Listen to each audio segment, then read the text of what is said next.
friends, I'm Valeria at Chasing Paper. Welcome back to my channel. I am excited to bring back one of my favorite kitchen staples. Yes, today we are working with freezer paper once again. And I am also going to use Tim Holtz collage paper. We are going to have so much fun and create lots of beautiful ephemera. In my last video, I promised you to show my process for making various ephemera pieces. And that is what I'm going to do today. So be sure to let me know in the comments which one is going to be your favorite. Please don't forget to like my video and subscribe to my channel. And now let's go ahead and get started. Let's begin with some Tim Holtz collage paper. And what it is, it's basically a very thin, tissue-thin paper with some really pretty images printed on it. But what I found is that I was having trouble working with it because, well, it's tissue thin and there's not much you can do with it on its own.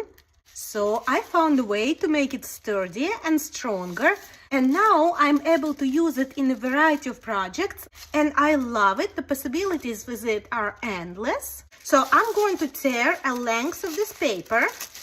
You can cut it or tear it, it doesn't really matter. I'm also going to take another one. There.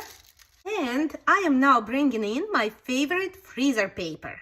Freezer paper is a special paper that has a plastic coating on one side. I am going to take a length of paper.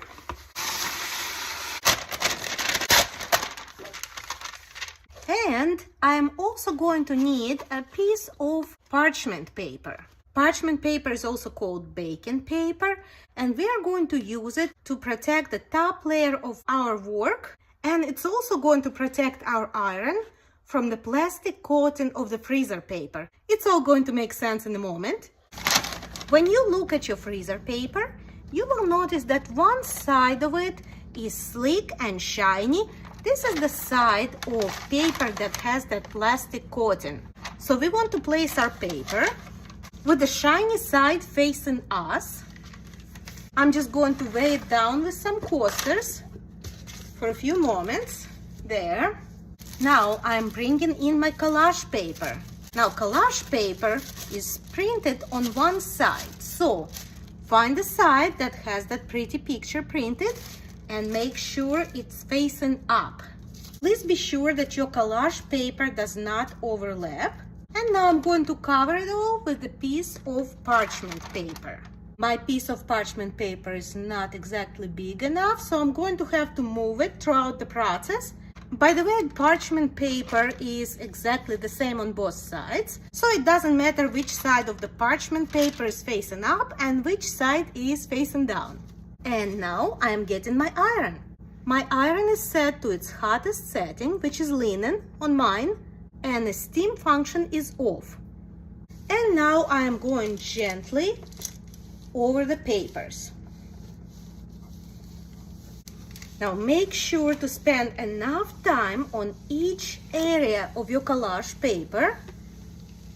Take your time, and it's also very important to open your windows, work in a well-ventilated area because we are melting some plastic.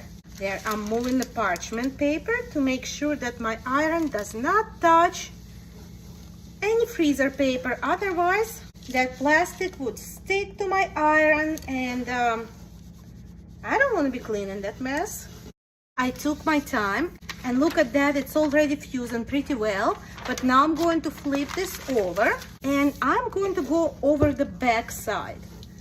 This is just going to help us to distribute that heat evenly, just to be sure that everything is fused properly.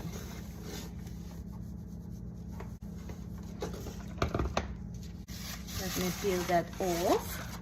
So here's what we have. And look at that. Our tissue is completely fused onto our freezer paper. And it's now much sturdier and ready for us to work with. I'm going to let it cool for a minute and then I'm going to cut out these strips. And look at that, what a difference freezer paper made. Instead of that flimsy tissue, that we couldn't really do anything with. We have this beautiful paper. You guys, look at the texture. It has kind of like little wrinkles. I just love it. It doesn't have a texture of a regular paper anymore. It really adds that little extra to any project. And it's going to take inks beautifully if you decide to ink it. So now that we have our collage paper fused to the freezer paper, what can we do with it? Well, now that this paper is strong and has good integrity and a beautiful texture, there's really anything we can do with it. So you can use it as a page in your journal, or you can use it to make ephemera or various pockets and tuck spots, anything you like. This is gotta be one of my favorites, because if you look closely, basically it's the series of old photographs that maybe came out of some old antique photo album. So what I'm going to do is I'm going to separate these images. I'm going to keep as much writing and numbers as possible. So far I'm just separating it, kind of chopping it up into blocks, looking at each picture separately.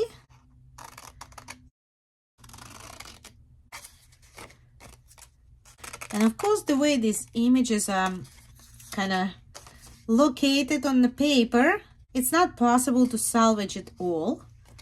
But we're just going to do our best and separate it in a way that's going to leave us with just nice, good looking pictures for our ephemera. And we can always adjust it further once we know what we're going to do with each of these photographs. I'm all finished, and look at all these beautiful pictures. These can be used in so many different projects. Perfect little tiny paper treasures. So now I think I need a place to store all of these photographs. And I know just what to do. Let's use this strip of paper to make a beautiful envelope to hold all the photographs. For the size reference, this strip measures about 14 inches long by about 6 inches tall. And I am going to fold it up. This is going to be the flap of my envelope, but I'm not bringing it down all the way to this edge. I'm going to keep maybe half an inch gap in between. I'm going to now turn it over and make my sides. I'm folding up about 3/4 of an inch. And about 3/4 of an inch on the other side. So here's what we have so far. Let's open it up. I'm going to use a marker to show you which sides we're going to need to cut down. This area right here. Actually, we're going to continue all the way down to here, up to the crease.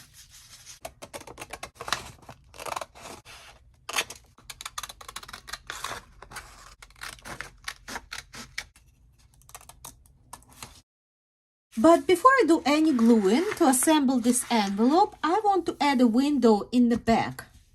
It's probably best to use a ruler here to get a straight line.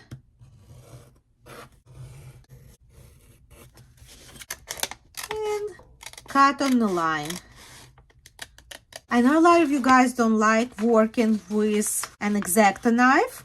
So this is just an alternative, but the same thing could have been done with the X-Acto knife. Now let's go ahead and add some acetate. I actually have this acetate packaging that I'm going to repurpose. This was from a card someone gave me.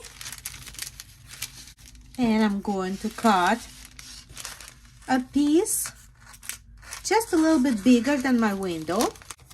There is my piece. Checking to make sure it's big enough, and it is. I'm going to use this double-sided permanent tape and just run a little bit of that glue all around the window.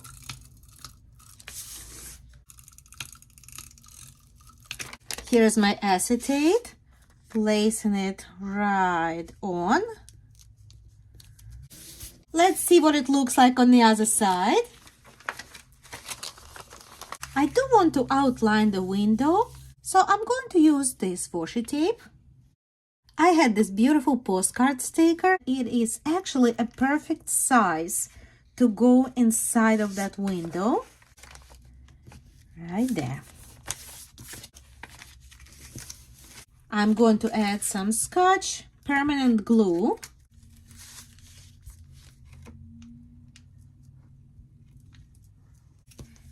And folding up.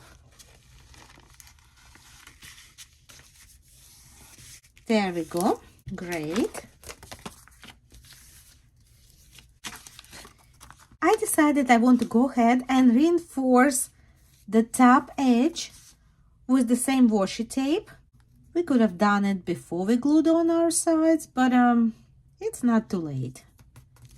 And I'm going to fold it inside like this. There. I went ahead and I inked all around the edges, just kind of to make it look older and to give it some definition. And I also added some of my Faux sellotape on the sides of the envelope. It also kind of makes it look older and adds a little extra layer and extra texture. And I think the front could use a little something, so I'm going to add this extra element, placing those mushrooms right in the corner. And now all we need is a little closure for our envelope. I'm going to use this butterfly as a closure element. Let me open this envelope like this. And I'm using my awl to pierce a hole right around here. And now I'm going to use a little golden thread, putting it through the hole. And I'm going to open up those prongs in the back. There. And now I'm going to use red and white baker's twine. First, I'm going to tie one end around that thread, making a double knot. And I'm going to wrap it around the envelope once, twice, coming back around the butterfly, snipping it off there, and look how cute that looks. Let's not forget to put our pictures in.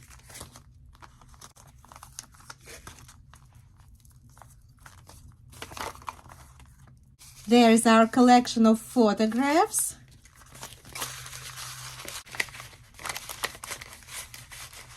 What a beautiful little project, right? And I also made a smaller envelope using my other paper. This was entomology paper, and look how beautiful it looks in this project. Same principle, just a smaller little envelope, and I just made a little different closure here. It's just a simple tuck closure there. I think both envelopes look great, and now let's move on to the next project. I am bringing over my big giant pile of scraps. My daughter was choosing a new color for her room, and now that she finally decided on a color, thank goodness finally it happened. I have all of these extra paint chips, and we are going to put them to great use. We are also going to use some of those vintage photographs we just made, and that's enough to get us started. I am going to begin with this piece of McDonald's bag, and if you have any grocery paper bag or just brown packing paper that often comes stuffed in your packages, you can use that as well. I'm going to tear it down to a more manageable size.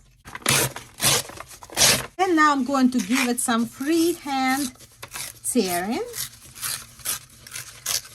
like that. here's my first photograph. I'm going to go ahead and glue it down.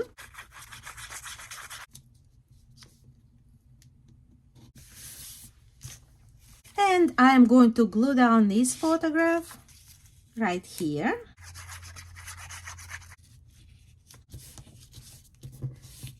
Now let's separate these two photographs. I'm going to cut this one out. And I'm going to tear the second one. I'm also going to do the same thing with the picture of this house.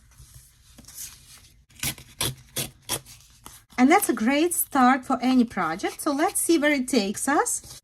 This paint color is actually called Stone Mason Gray. And we have a photograph of a house, so I think it's meant to be.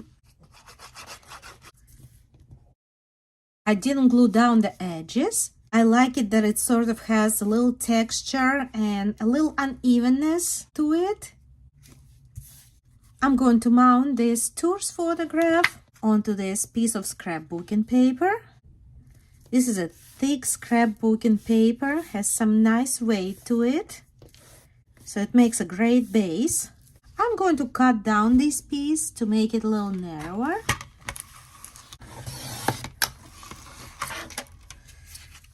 And I also went ahead and mounted this lake picture onto the coffee dyed index card. Now that our bases are ready, let's go ahead and finish them off one at a time. For this one, first thing I'm going to do is cover the back. I am pulling out a piece of coffee dyed paper out of my scrap pile, and I'm going to mount this piece right onto the coffee dyed paper. I'm covering the back with Scotch Create glue stick, and I'm going to flip that over.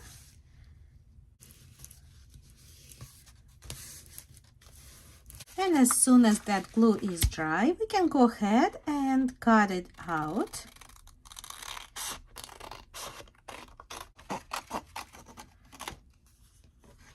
I like all my elements in ephemera to have a purpose. And this piece now has a purpose. We could write in the back if we wanted to. I'm going to ink around the edge to add a little bit of definition. The back side looks great. Let's go back to the front. I'm going to add just a bit of washi tape. And now I'm going to add this little label. I will now go ahead and add some accents with my Faux sellotape. And that's going to add some beautiful edging to the front of our tag. And if you guys never seen a process of making Faux sellotape before, let me know and I can definitely make a short video to show you how I do it.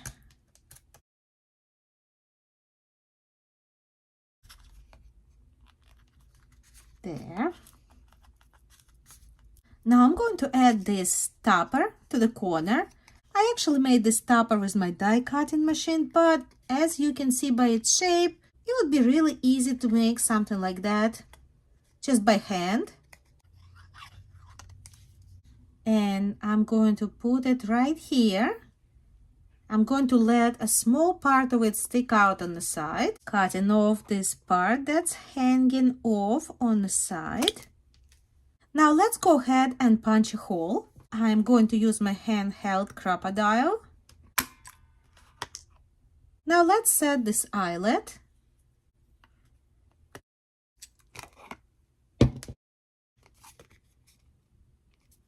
Looks great. And now I'm going to add this die cut number 8 to the side. That looks really nice. Now let's go ahead and add the charm. I found 2 pieces of ephemera in coordinating colors, and I put tiny little holes on top of each of them. Now I'm going to use this tiny garment pin to attach the charms. First, I'm actually going to put the garment pin in the hole. That's going to help us with charm placement. There we go. Putting the charms on, closing the pin in the back, and there it is. That's a beautiful piece of ephemera that we can use in any journal. Great, on to the next one. I'm going to use this piece to make something different. So I'm going to fold the left side just a little bit. I'm just gonna keep that word March in there and fold it up to here. And I'm planning on making it into a little booklet. So I'm going to staple a couple of pages to the back. Now I am getting some scraps from the pile. And I just chose scraps big enough to use for our pages. Now I'm going to begin with this thick double-sided piece of scrapbooking paper. We're going to use it sort of as a back cover, or we could just call it the last page of the booklet, marking how long it needs to be and how tall.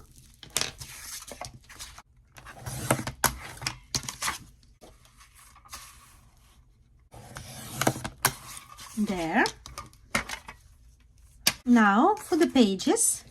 I got 5 pages all together. That's including our back cover. I'm going to clip these pages together while we are stapling them in. Just don't push them all the way into the crease. Move them up just about 1/8 of an inch. And one here. And one here. There. This edge is kind of sticking out, and that's kind of to be expected because we had to push the pages away from the crease. I'm going to use a sharp utility knife and a metal ruler to kind of clean up that edge. All is well again. Now let's go ahead and decorate the front a little bit. I'm going to use this little piece of ephemera. Cut it down just a bit to make it smaller. There. And I'm also going to add these pretty flowers. Add in some sellotape.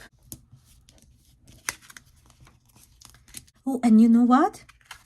I think I just got a better idea. I would like a different type of binding instead of staples. So I'm gonna go with it. I'm going to punch the holes on my marked spots. I'm going to go ahead and set the eyelets. The first one and the second one. All right, done. We can actually go ahead and remove those staples now.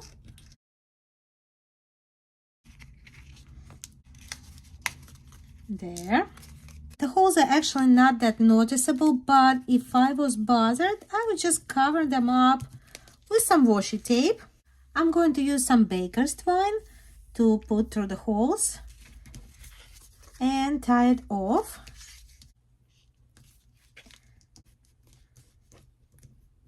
And another piece of ephemera is good and ready.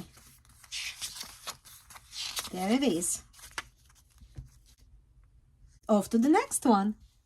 I'm going to use this photograph of a Ferris wheel and a couple of playing cards. I'm also going to use this flat ribbon, about 7 inches. And I'm going to make little banner ends on both ends of this ribbon. There.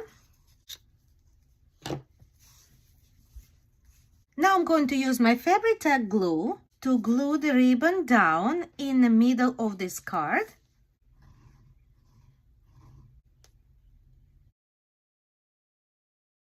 I'm now going to cut off this second card. And I cut off just about 1.5 inches on the bottom. This is going to be our tiny little pocket.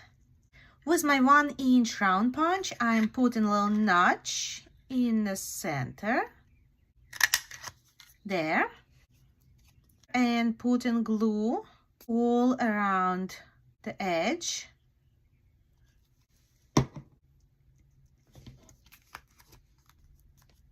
And while we're waiting for the glue to dry, let's go ahead and pretty up this picture just a little bit. I'm not going to line it with any other paper. I am going to add a little piece of our Faux sellotape to the side, just to make it look a little older.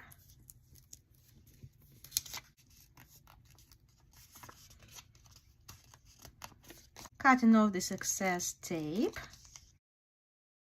A little bit of glue on top of the photograph. And I'm gonna place it right on top. There. I had this really cool vintage milk bottle cap. And look at those colors, they just work great. We have some green and brown, it works perfect for this project. I'm going to staple it right on top. And look at my cool rusty paper clip. I don't think the camera is even picking it up, but it is rusty. If you want me to tell you how to make my paper clips rusty and grungy straight out of the stapler, let me know and I'm going to show you in one of my upcoming videos. I also had this vintage ticket, Beachland Amusements from South Beach, Staten Island. Staten Island is near and dear to me, as I lived there for a little while when my husband and I first got married. Alright, I'm going to glue this right down. I'm also going to use a stapler to make sure it really holds. Add in some decorations. Now I do realize not everyone has vintage ephemera, and that is absolutely fine. You may not have a vintage ticket or a vintage bottle cap, but if you want to recreate something that looks like this, just pay attention to the shapes. Surely you can punch out a round shape and find a label that's rectangular. So you can easily recreate something similar with things you already have. I decorated the pocket just a bit, added this numbers label, and this little fun piece of ephemera. It's actually really cool. It's something about fairs and expositions. It looks like it was just made for this project. Now let's add a couple more tickets into the pocket. And now look at this beautiful piece of ephemera. This is a fun little interactive element with lots of movement. You could clip it onto the page of your journal or glue it on, or even make it into a tuck spot by putting glue on 3 sides instead of the entire back. Another fun, quick little piece of ephemera to try out. And there we go, my friends. We used my favorite freezer paper and Tim Holtz collage paper to create lots of beautiful ephemera. There is so much more you can make with these. Let me know in the comments which one of these projects was your favorite, and let me know if you think you're going to give any of these projects a try. I really hope you enjoyed today's video. Please be sure to give me a thumbs up, subscribe to my channel, and please share this video with as many friends as you can think of. Thank you so much for spending time with me today, and I can't wait to see you next time.